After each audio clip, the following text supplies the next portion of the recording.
Hi friends, welcome back to my channel happy home கோயிட் vlog. இன்றைக்கி வந்து one டேயில் நான் என்ன வேலையெல்லாம் பண்ணுறேனோ, இன்னொன்று வீட்டில் வந்து சிம்பிளாக எப்படி வந்து பரோட்டா மேக் பண்ணலாம் அப்படின்னு சொல்லிட்டு தான் உங்களுக்கு சொல்ல போகிறேன்.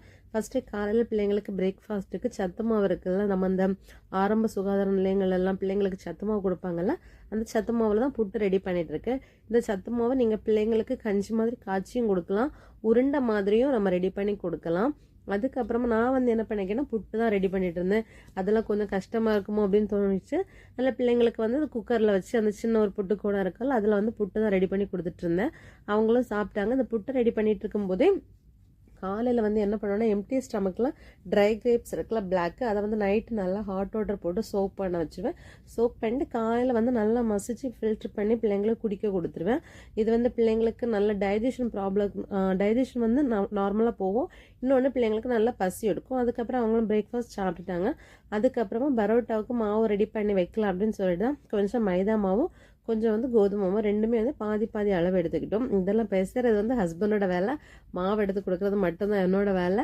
ஃபுல் ஒர்க்கும் வந்து அவங்க தான். ஏன்னா வந்து இது வந்து பிசைகிறதுக்கு கொஞ்சம் கையில் வந்து நல்லா ஸ்ட்ராங் வேணும், இல்லைன்னா நமக்கு வந்தது கஷ்டம்.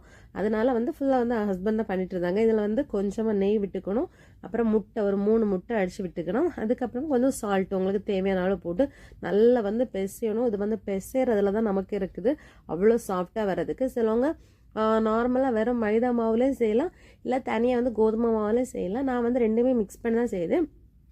அதை வந்து அந்த மைதா மாவு இப்போ வந்து பரோட்டாக்கு எல்லாமே வந்து மிக்ஸ் பண்ணி தனியாக வச்சுட்டு அதுக்கப்புறம் மட்டன் குழம்பு வைக்கலாம் அப்படின்னு சொல்லி தான் மட்டன் ரெடி பண்ணிட்டு இருந்தோம். அதுக்கப்புறமா வந்து மட்டன் குழம்பு ரெடி பண்ணதுக்கப்புறம் இது மத்தியானம் குழம்பு ரெடி பண்ணிட்டு ஈவினிங் தான் பரோட்டாவே மேக் பண்ண போயிருந்தோம். மட்டன் குழம்பு வந்து நல்லா வந்து குக்கரில் வந்து குக் பண்ணி எடுத்துக்கிட்டோம். பச்சை மிளகாய், அப்புறம் இஞ்சி பூண்டு பேஸ்ட்டு, மஞ்சள் பொடி, சால்ட்டு போட்டு நல்லா வந்து குக் பண்ணி எடுத்துக்கணும். நீங்கள் வந்து குக் பண்ணும்போது சால்ட்டு போடுறது பெஸ்ட். ஏன்னா அப்போ தான் வந்து அந்த மட்டனுக்குள்ளாடி எல்லாமே வந்து அந்த உப்பு இறங்கியிருக்கும். அதுக்கப்புறமா ஒரு சட்டி எடுத்துக்கோங்க. நாங்கள் வந்து உருளி தான் எடுத்துக்கிறோம். இதில் வந்து கொஞ்சம் தேங்காய் எண்ணெய் விட்டுட்டு பட்டை, கிராம்பு, ஏலக்காயெல்லாம் போட்டதுக்கு அப்புறமா கருவேப்பிலை, அதுக்கப்புறமா கொஞ்சம் ஆனியன் போட்டு நல்லா வதக்கணும். வதக்கினதுக்கு அப்புறமாட்டு தக்காளி போட்டுக்கோங்க. போட்டதுக்கப்புறம் எல்லா மசாலையும் போட்டுக்கணும். நாங்கள் வந்து மிளகாப்பொடி, மல்லிப்பொடி, மஞ்சள் பொடி, அப்புறம் கொஞ்சம் வந்து மட்டன் மசாலா போட்டோம். லாஸ்ட் இறக்கும்போது கொஞ்சம் கரம் மசாலா போட்டுக்கணும். எக்ஸ்ட்ரா தண்ணி விட வேண்டாம். நம்ம குக் பண்ணும்போது இருக்கும்ல தண்ணி, அதை மட்டும் விட்டு நல்லா எடுத்துட்டு அது நல்லா குக் ஆனது அப்புறமா கொஞ்சமாக பச்சை தேங்காய் எண்ணெய் இருக்கும்ல, அதுவும் கொஞ்சம் வந்து கருவேப்பிலை, மல்லிதழை போட்டு இறக்குறீங்கன்னா ரொம்ப டேஸ்ட்டாக இருக்கும். கருவேப்பிலை நீங்கள் வந்து அந்த உருவி இடாமல் அந்த சின்ன சின்னதாக உடச்சி எடுப்பீங்களா, அந்த ஈக்கு மாதிரி அப்படி போட்டிங்கன்னா இன்னும் டேஸ்ட் ரொம்ப நல்லாயிருக்கும். அது குழம்பு ரெடியாக இருந்ததுக்கப்புறம் கொஞ்சமாக ஃப்ரை பண்ண தான் செய்தோம். அதுக்கு வந்து மேக்ஸிமம் நாங்கள் கோகோனட் ஆயில் தான் எல்லாமே யூஸ் பண்ணுவோம். கோகோனட் ஆயிலில் வந்து கொஞ்சம் வந்து அந்த கருவேப்பிலை போட்டுட்டு இந்த குக் பண்ணி வச்சுருக்கிறதுல அதுக்கு ஆல்ரெடி வந்து என்ன பண்ணணும்னு சொன்னால் அந்த குக் பண்ணி வச்சுருக்க மட்டனில் வந்து கொஞ்சம் வந்து கரம் மசாலா, கொஞ்சம் வந்து மட்டன் மசாலாவும் போட்டு நல்லா வந்து ஊற வச்சுக்கோங்க. ஊற வச்சு ஃப்ரை பண்ணி எடுத்திங்கன்னா அதுவும் ஈஸியாக இருக்கும். அதுக்கப்புறமா இந்த ஸ்டாண்ட் வந்து நான் இதுக்கு முன்னாடி வாங்கி வச்சிருந்த ஸ்டாண்டு, சரி அதுலேயும் வந்து எல்லா மசாலாஸும் வந்து தட்டி வைக்கலாம் அப்படின்னு சொல்லிட்டு தான் அதை வந்து வாஷ் பண்ணிகிட்ருக்கேன். மேக்ஸிமம் எந்த ஒரு புதுசாக ஒரு பொருள் வாங்கி யூஸ் பண்ணுறதுக்கு முன்னாடி அதை வந்து நம்ம நல்லா வந்து வாஷ் பண்ணி வைக்கணும். வாஷ் பண்ணி காய வச்சதுக்கு அப்புறம் தான் வந்து நம்ம யூஸ் பண்ண தொடங்கணும். அதே போல் அதை நல்லா வாஷ் பண்ணிவிட்டு மேலே மாடியில் தான் கொண்டு வந்து காய வச்சிட்ருக்கேன். இதான் எங்கள் வீட்டோட பேக்ரவுண்டு. ரொம்ப அழகாக இருக்கும். எப்போ பார்த்தாலும் பச்சை பச்சையாகவே இருக்கும். பக்கத்தில் ஃபுல்லாகவே ரப்பராக இருக்கும். பக்கத்தில் வீடுகளும் உண்டு.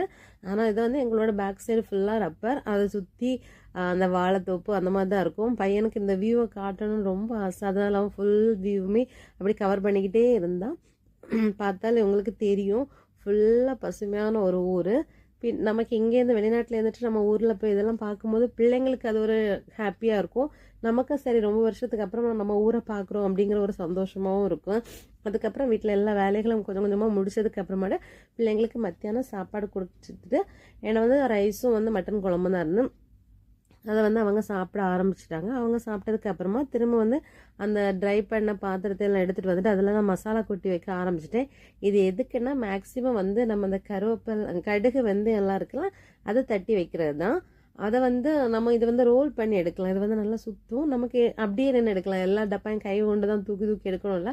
நம்ம ரோல் பண்ணால் நம்ம பக்கத்தில் அது வந்துடும். அந்த மாதிரி இதில் வந்து 3 ஹோல் கொடுத்துருப்பாங்க. ஒன்று வந்து நல்ல பெருசாக இருக்கும், இன்னொன்று சின்னதாக இருக்கும், இன்னொன்று கொஞ்சம் பெருசாக இருக்கும். 3 டைப்பில் வந்து நம்ம பண்ணிக்கலாம். இன்னொன்று வந்து லாக் பண்ணிக்கலாம், க்ளோஸ் பண்ணி வைக்கலாம், உள்ள பூச்சியும் போகாது, ரொம்ப சேஃப்டியானது.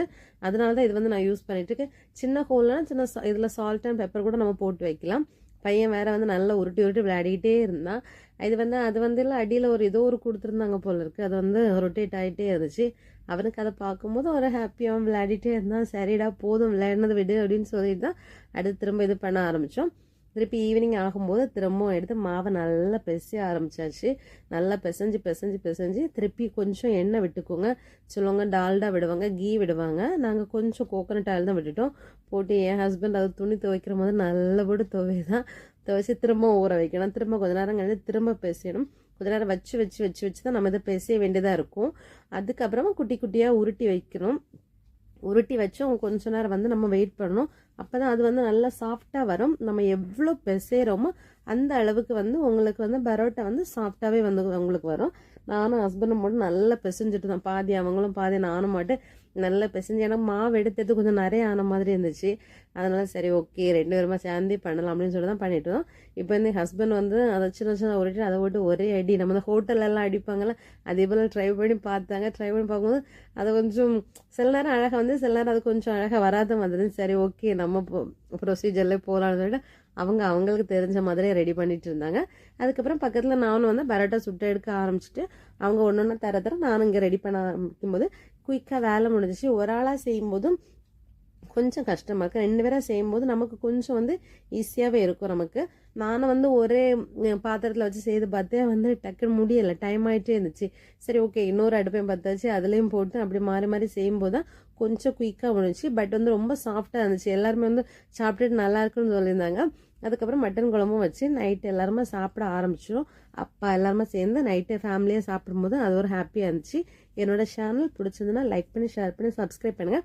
இந்த மாதிரியான இன்ட்ரெஸ்டிங்கான வீடியோ வந்து உங்களுக்கு நான் நிறைய போட்டுட்ருக்கேன். பிடிச்சதுன்னா லைக் பண்ணுங்கள். Thank you, bye, have a nice day.